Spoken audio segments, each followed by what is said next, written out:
اب آئیے یہ جو مجددین کا تصور میں نے پیش کیا ہے، اس سلسلہ مجددین کی پہلی کڑی ہے حضرت عمر بن عبدالعزیز رحمت اللہ علیہ، جنہیں ہمارے ہاں 5واں خلیفہ راشد بھی کہا جاتا ہے۔ ولادت سن 61 ہجری کی ہے، انتقال ٹھیک 40 برس کی عمر میں 101 ہجری میں ہو گیا۔ خلافت صرف 2 سال حضرت ابوبکر کی طرح، سن 99 ہجری سے 101 ہجری۔ خود یہ مروان بن حکم کے پوتے تھے۔ بنو امیہ کے جو خلفاء ہیں ان کی 2 شاخیں ہیں، امیہ کے 2 بیٹوں سے جو شاخیں چلی ہیں، ایک حرب سے چلی ہے، اس میں ابو سفیان تھے لیکن وہ خلیفہ نہیں تھے، لیکن امیر معاویہ، پھر یزید کا بیٹا تھا معاویہ ثانی۔ دوسری شاخ جو تھی وہ مروان ابن حکم سے چلی ہے، اور اس میں ہے اصل میں جو 10 خلفاء آئے ہیں بنو امیہ کے۔ یہ مروان بن حکم کے پوتے تھے، لیکن ان کی والدہ حضرت عمر کی پوتی تھی۔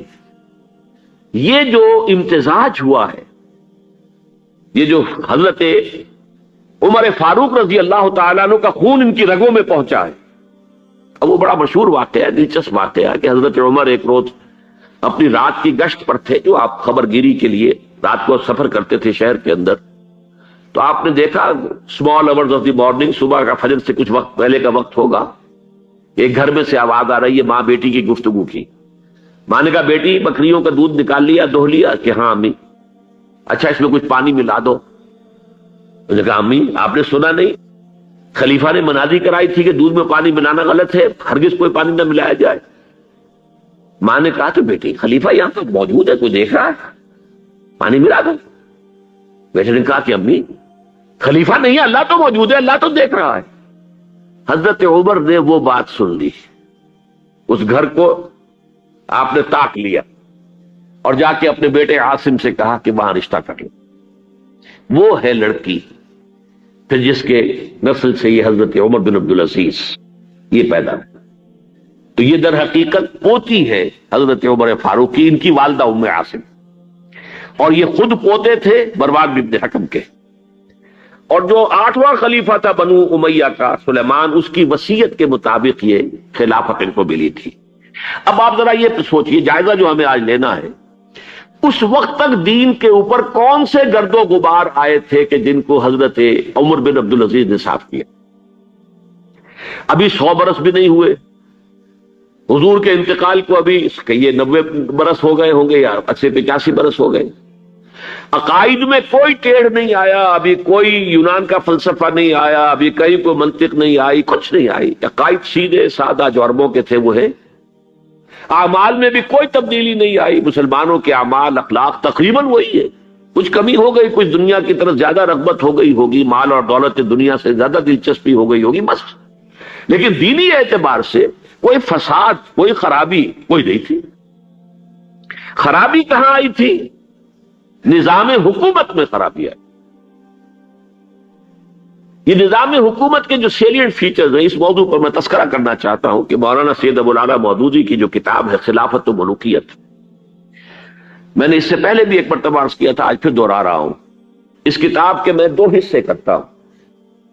پہلا حصہ اصولی مباحث پر مشتمل ہے کہ خلافت کسے کہتے ہیں، ملوکیت کسے کہتے ہیں، ان درمیان فرق کیا ہے۔ اور میں یہ سمجھتا ہوں کہ اس اعتبار سے اس کتاب کا یہ حصہ ماسٹر پیس ہے، بہت عمدہ۔ ویسے بھی آپ میں سے بہت سے حضرات کے علم میں ہوگا کہ میں یہ تسلیم کرتا ہوں کہ مولانا مودودی 20ویں صدی عیسوی کے سب سے بڑے مسلم پولیٹیکل سائنٹسٹ تھے۔ اسلام کے سیاسی نظام کو، دستوری نظام کو انہوں نے خوب سمجھا ہے، اور میں سمجھتا ہوں کہ علامہ اقبال نے جو چند اشارات دیے تھے اس پر پورا ایک نظام جو ہے دستوری اور سیاسی ڈھانچہ بنانا، یہ کام ہے مولانا مودودی کا۔ البتہ اس کتاب کا دوسرا حصہ کہ یہ جو خلافت سے ملوکیت کی طرف تبدیلی ہوئی ہے، اس کے اسباب کیا تھے، اس میں مولانا سے ٹھوکریں کھائی گئی ہے۔ یہ تاریخ کا معاملہ اور فلسفہ تاریخ کا معاملہ ہے، یہ پولیٹیکل سائنس کا ایشو نہیں ہے۔ بہت بڑی غلطی ہے اس میں، بلکہ اس پہلو سے یہ کتاب کا یہ حصہ سخت گمراہ کن ہے۔ تو میں یہ دونوں باتیں ریکارڈ پر لے آنا چاہتا ہوں کہ اس کتاب کے اس دوسرے حصے کو میں بالکل اس سے اعلان برات کرتا ہوں اور پہلے حصے کو ٹوٹلی اون کرتا ہوں۔ پہلے حصے میں انہوں نے جو چیزیں گنوائی ہیں کہ اسلامی نظام حکومت میں، اسلامی خلافت کے نظام میں کیا چیزیں ہوتی ہیں۔ نمبر ایک، اللہ کی حاکمیت، کتاب و سنت کی بالادستی تھی۔ یہ تو یقیناً جیسے تھی ویسے ہی اب بھی تھی، لوگوں کی انفرادی زندگیوں میں اب بھی تھی، اور یہ کہ کم سے کم نظری طور پر حکومت کی سطح پر بھی یہ حکومت اللہ کی اور کتاب و سنت کی ٹوٹل بالادستی، اس کو تسلیم کیا جاتا تھا۔ فرق کہاں آیا؟ خلافت نشراستہ شورائی حکومت تھی، جبکہ اب جو حکومت بنو امیہ کی بن گئی، جسے حضور نے ملکن کہا ہے، ملوکیت، تحکمانہ انداز، ہمارا اختیار ہے، جو ہم چاہیں گے کریں گے، زمین و آسمان کا فرق واقع ہو گیا۔ وہاں خلیفہ کا انتخاب ہوتا تھا مشورے سے، امرہم شورا بینہم ان مشورت المسلمین۔ یہاں اب خلافت ہو گئی قبائلی، بنو امیہ، بنو عباس، اور موروثی ہو گئی، باپ کے بعد بیٹا، بیٹے کے بعد پوتا۔ وہاں بیت المال مسلمانوں کی ملکیت، مسلمانوں کی امانت تھا خلیفہ کے پاس، اور خلیفہ کا حق اس میں صرف اتنا تھا جیسے کہ حضرت ابو بکر نے فرمایا، حضرت عمر نے فرمایا، اور یہی بات عمر بن عبدالعزیز نے کہی کہ جتنا حق کے قرآن نے دیا ہے کسی مسلمان کو، اگر اس کی زیر کفالت کو یتیم ہو، یتیموں کا مال بھی ہے، اس کی دیکھ بھال وہ کر رہا ہے، تو جو ولی ہے یتیم کا، اگر وہ غنی ہے تو اسے ایک پیسہ بھی لینا یتیم کے مال میں سے حرام ہے، لیکن اگر وہ خود محتاج ہے تو وہ ضرورت کے مطابق اس سے لے سکتا ہے، جتنا کچھ بھی ایک یتیم کا ولی یتیم کے مال میں سے لے سکتا ہے، اس سے زیادہ خلیفہ کے لیے بیت المال سے لینا جائز نہیں ہے۔ یہ معاملہ تھا ابو بکر صدیق کا، عمر فاروق کا، عثمان غنی کا، علی مرتضیٰ کا، رضی اللہ تعالیٰ عنہ اجمعین۔ لیکن اب آ کر دور بنو امیہ میں یہ جو خزانہ تھا یہ ذاتی ملکیت بن گیا، جس کی بنا پر عیش و عشرت بھی ہوئی، اور داد و دہش، جس کو چاہا جو چاہا دے دیا، جس کو چاہا اشرفیاں بخش دی، جس کو چاہا جو ہے نواز دیا، جس کی چاہا وفاداری خریدنے کے لیے خزانے میں سے، بیت المال میں سے پیسہ خرچ کر دیا۔ پھر عوام کے حقوق، یہ جو آپ کو ہیومن رائٹس کا تصور آج ملتا ہے دنیا میں، کسی شخص کو محض شبے کی بنیاد پر گرفتار نہیں کیا جا سکتا، اظہار رائے کی پوری آزادی ہے، ایک عام آدمی بھی خلیفہ ہے اس کو ٹوک سکتا ہے کہ یہ کرتا آپ کا کہاں سے بن گیا، یہ تو ان عمری چادروں کا بنا ہوا ہے کہ جو مال غنیمت میں آئی تھی، اور ہر مسلمان کو جتنا ٹکڑا بنا اس سے کرتا نہیں بنتا۔ آپ کا کرتا ہم دیکھ رہے ہیں، آپ نے اس کی عمری چادر کا بنا ہوا کرتا پہنا ہوا ہے، کیسے بن گیا؟ آپ ہم میں ہے بھی طویل القامت انسان۔ اور حضرت عمر ناراض نہیں ہوئے کہ مجھ پر میرا ذاتی معاملہ ہے، بلکہ کہا حضرت عبداللہ ابن عمر سے، اپنے بیٹے سے، کہ بیٹے آپ آزاد کر دیں۔ ان کا کہ نہ میرا کرتا بن رہا تھا نہ ابا جان کے، میں نے اپنا حصہ جو ہے کپڑے کا وہ بھی ابا جان کو دے دیا۔ ان کا ٹھیک ہے، الان نسمع و نطیع، جی اب فرمائیے ہم سنیں گے، اطاعت کریں گے۔ وہ حزب اختلاف کا وہ رول نہیں تھا کہ خواہ کچھ بھی ہو مخالفت کرنی۔ ایک بوڑھی عورت ہے وہ ٹوک رہی ہے، عمر تم کون ہوتے ہو ہمارے حق بہر کے اوپر حد بندی کرنے والے، سیلنگ اس سے زیادہ نہیں ہوگا، تم کون ہوتے ہو؟ قرآن میں تو اللہ نے قنطار کا لفظ استعمال کیا، ڈھیروں مال دیا ہو اگر مہر میں، تب بھی اگر طلاق دیتے ہو تو تم واپس لینے کے حقدار نہیں ہو۔ حضرت عمر نے تسلیم کیا کہ آج ایک عورت نے عمر کو دین سکھایا اور اپنا آرڈیننس واپس لے لیا۔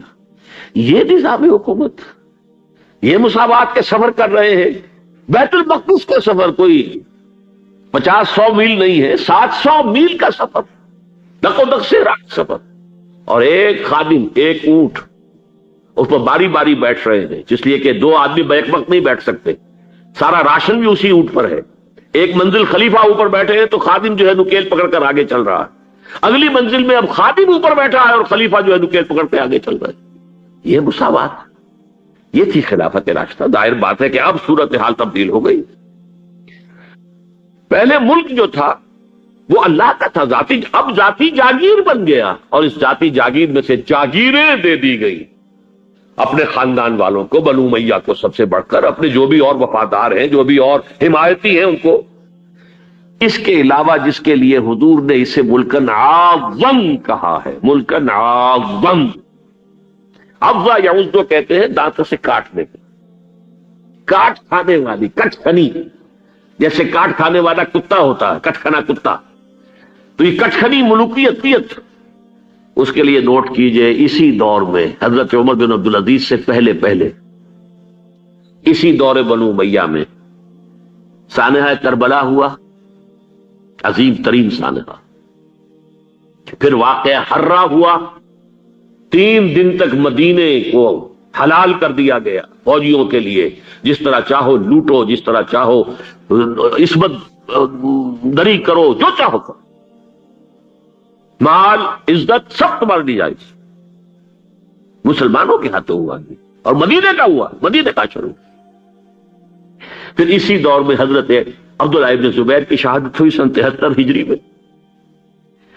پھر حجاج ابن یوسف جیسا ڈکٹیٹر اسی دور میں تھا. سینکڑوں تابعین کو جس نے ذرا کوئی بات کہہ دی، جس کے بارے میں ذرا اندیشہ ہوا کہ یہ جو بھی اس وقت کی حکومت ہے اس کے خلاف کوئی بات کہہ رہا، گردن اڑا دو. کوئی پوچھ تاچھ نہیں، کوئی مقدمہ نہیں، کوئی الزام لگا کر ثبوت دینے کی کوئی ضرورت ہی نہیں. سینکڑوں تابعین. اسی دور حکومت میں محمد ابن قاسم جو یہاں ملتان تک چل کر آ گیا تھا رحمت اللہ علیہ، اور اب وہ ارادہ کر رہا تھا آزاد کشمیر کی طرف، پہاڑی علاقوں کی طرف جو ہے وہ فتح اور کشمیر کی طرف جانے کا، واپس بلا کر شہید کر دیا گیا. کیوں؟ بہت پاپولر ہو گیا تھا محمد ابن قاسم. ہندوؤں نے اس کے بت بنا کر اپنے مندروں میں رکھ لیے تھے پوجنے کے لیے. یہ تو اوتار ہے. در جوانی توبہ کردل سیوائے پیغمبری. یہ نوجوان اور اتنا نیک، ان کے لیے تو قیاس کے قابل بات تھی نہیں. اوتار، وہ تو فوراً اوتار مانگتے ہیں نا. پھر بت بنا کے مندروں میں رکھ دیے گیا. اندیشہ ہو گیا. ملوکیت کو ہمیشہ خطرہ ہوتا ہے. کوئی شخص ذرا پاپولر ہونے لگے تو کان کھڑے ہو جاتے ہیں کہ ہمارے لیے خطرہ بن جائے گا، لہذا شہید کر دیا گیا. موسیٰ ابن نصیر کے ساتھ یہی ہوا، جن کے ایک جرنیل طارق ابن زیاد نے عثمانیہ فتح کیا. بوڑھے جرنیل کو بلا کر سارا دن دھوپ میں کھڑا رکھا گیا ہے، یہاں تک کہ وہ بے ہوش ہو کے گرا ہے. حالانکہ اس کی وجہ سے شمالی افریقہ کے بڑے علاقے فتح ہوئے، اور انہی کے جرنیل سے طارق ابن زیاد. یہ ہے وہ کاٹ کھانے والی صفت جو ہے ملوکیت کی. ملکن عاضن. حضرت عمر بن عبدالعزیز نے کیا کیا؟ دیکھیے ان کا تجدیدی کارنامہ صرف 3 نکات پر مشتمل ہے. یہ میں بتا چکا ہوں آپ کو.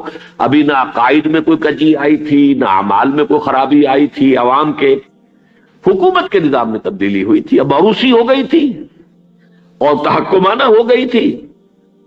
خلیفہ جو ہے وہ موروثی یا نامزد ہوتا تھا، اور یہ جاگیر بن گئی تھی اپنی ذاتی بیت المال. انہوں نے 3 ہی کام کیے. نمبر 1، ان کو خلافت ملی تھی اصل میں سلیمان جو ان سے پہلے خلیفہ تھے ان کی وصیت کی بنیاد پر. لیکن یہ احتیاط کر لی گئی تھی کہ اگر کہیں یہ وصیت پہلے لوگوں کے علم میں آ گئی تو شاید لوگ بغاوت کریں اور حضرت عمر بن عبدالعزیز کو گوارا نہ کریں. لیکن یہ کہ انہوں نے یہ کیا جو اس وقت کے ذمہ دار لوگ تھے کہ پہلے وصیت لا کر وصیت پر بیعت لے دی گئی کہ یہ وصیت ہم تسلیم کریں گے. ابھی سلیمان کے انتقال کی خبر بھی نہیں دی گئی، اسے بھی چھپا کر رکھا ہوا تھا. اس کے بعد وصیت کھولی گئی اور حضرت عمر بن عبدالعزیز، اور اعلان کیا گیا کہ سلیمان کا انتقال ہو گیا. تب لوگوں نے بیعت کر لی، کیونکہ بیعت تو کر چکے تھے، وصیت کی بیعت کر چکے تھے. اس وصیت میں سے عمر بن عبدالعزیز برآمد ہو گئے تو وہ بیعت خود بخود ہو گئی. لیکن انہوں نے جا کے اعلان کیا مجمع عام میں، لوگوں مجھ پر یہ خلافت کی ذمہ داری ڈال دی گئی ہے، بغیر مجھ سے پوچھے، بغیر میرے مشورے کے، بغیر میری خواہش کے. لیکن میں آپ کی گردنوں میں سے اپنی خلافت کے اس قلادے کو اتار کر پھینک دیتا ہوں. آپ جسے چاہیں اپنی آزاد مرضی سے مشورے سے خلیفہ بنا. یہ پہلی اصلاح تھی. موروثیت ختم، نامزدگی ختم. اب اگر چاہتے ہیں آپ، اگر لوگوں کی رائے ہے ان کا مشورہ تو ٹھیک ہے. سب نے کہا بیک زبان ہم آپ پر راضی ہیں، ہم آپ ہی کو خلیفہ بنانا چاہتے ہیں. پہلی اصلاح تو یہ ہوگی. دوسرا کام یہ کیا، جتنی جاگیروں کے ڈاکومنٹس تھے، دستاویزات، وہ سب طلب کیے. خود اپنے گھر سے اپنی بیوی کے سارے زیورات، عبد الملک بن مروان کی بیٹی سارے زیورات بیت المال میں داخل کرتی. اپنی جاگیر سب سے پہلے اپنی جاگیر کو ختم کیا. اس زمانے میں شریڈر تو تھے نہیں، مشین تو تھی نہیں. مسجد میں بیٹھے ہوئے تھے حضرت عمر بن عبدالعزیز، اور وہ ایک ایک وثیقہ لایا جاتا تھا اور وہ کینچی سے کاٹ کاٹ کے پھینک رہے تھے. بڑا طوفان مچ گیا.